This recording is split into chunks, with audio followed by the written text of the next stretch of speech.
I ain't gonna lie to y'all, man. Stephen A. gotta relax, bro. He gotta relax. Now, y'all, the reason I say this is because Stephen A. says on Cinderella teams in this year's Sweet 16, if this continues, it will be the death of college basketball. I 100% disagree, right? We're not gonna sit here and act like last year we didn't get great games, right? And NIL was prominent then too. You know what I'm saying? Let's go back and look at NC State. They made it all the way to the Final Four. They were number 11 seed. I know they're in the ACC. I feel y'all. But nobody thought they was going to make a run that deep. Yale and James Madison also made runs to the round of 32. Yes, y'all, I know that's not the Sweet 16. But still, bro, it's early. Pump the brakes, right? This is one tournament. The issue is this year, which I think is better for the sport, you got more entertaining matchups, right? Now, don't get me wrong. Look, I am a pundit. I love upsets, y'all. Don't get me wrong. I do. I love when I get to see that, right? And it allows players to go off, right? But let's take another, like for Drake, for example, right? Again, didn't make the Sweet 16, but you had guys like Bennett Stritz, right? Have an incredible year, average 19 points per game, end up winning so many accolades, player of the year, and things like that. You know, you have McNeese State, and obviously their head coach was obviously leaving for NC State. Completely understand. But look at Amir Khan and what he was able to do and be able to capitalize off of that exposure from the national tournament and beyond, right? Got six-figure NIL deals. So I say that to say this is only going to help players moving forward. They get to be on a national stage. They're going to continue to prove their craft, and they're still going to have a chance. The difference was this year, y'all, the top teams were better this year, right? When we look at the Floridas, we look at the Bamas, we look at the Auburns, we look at the Dukes, right? They are complete teams, right? The two seeds, besides obviously St. John's, they fell to Arkansas, but that was a phenomenal head coaching matchup. Yesterday, Florida and UConn, they gave us the business. That was one of the best games I've seen in a while. I mean, completely have Florida on the ropes.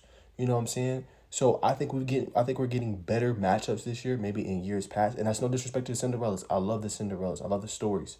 I want to continue to see more of that. I think this year we just had better teams at the top than we've had in years past. That's the only difference.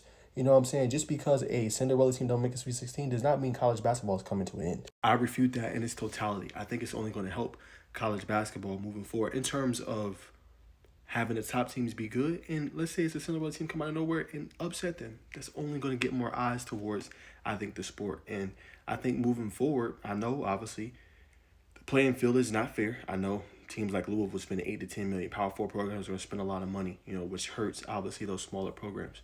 But there is a such thing as loyalty, and I think the smaller programs will continue to get better and better. It's going to be hard to recruit. I understand. I feel y'all. But I don't think that this means it could potentially be the death of college basketball. I think our sport is getting better. I think we're getting better competition, better games, and you guys are going to see that when we go look at the Sweet 16. You know what I'm saying? When we go look at the Elite Eight, the Final Four, we're going to get more intriguing matchups moving forward thanks to NIL. You know what I'm saying? Think about this too. Top player in the country is thinking about coming back another year. If college basketball was so bad, you think he would think about potentially foregoing the NBA, which is used to be the ever-arching goal to try to come back to college basketball? Come on, man. That's what I'm saying. So that's my thoughts, man. This is obviously a hot take, but I don't agree with them. You know what I'm saying? Respectfully. I don't think it would be the death of college basketball. I think we're going to see more Cinderellas pop up. We get them every year. You know what I'm saying? This year, obviously, McNeese State, Drake, they all had good runs to the round of 32. It is 1 year. Let's not overreact to 1 year of college basketball where Cinderella didn't make a Sweet 16. These teams are going to get better. They have great coaches. The coaches get upgraded. The players can go transfer to bigger schools. Look, we're going to be fine. College basketball is college basketball. It's only getting better, in my opinion.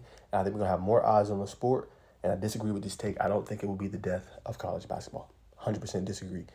The sport is only getting better, and it's getting more intriguing matchups. And one more thing I want to add, too. Players like Cooper Flag. Think about this, y'all. He already has a big impact in college basketball. Think about if he decides to come back a year, what that'll do for the sport, right? We already see guys going 4 and 5, maybe even 6 years staying in college basketball, right? Might even see even more. Might see top players taking 2 years for full development. You just never know. You know what I'm saying? The sport, to me, is only getting better. It's getting more intriguing, better matchups, better teams. And I think moving forward, it's going to be one of the best sports to watch. Not just in March Madness, to actually tune it on, or to turn it on during regular season games. Watch what I'm telling y'all. I think it's just getting started for college basketball. But comment down below. Do you agree with Stephen A? If no Cinderella teams make Sweet 16s moving forward, it is the death of college basketball. If it continues, he says, it will be the death of college basketball. Do you agree with him? I don't. Want to hear your thoughts. Comment down below.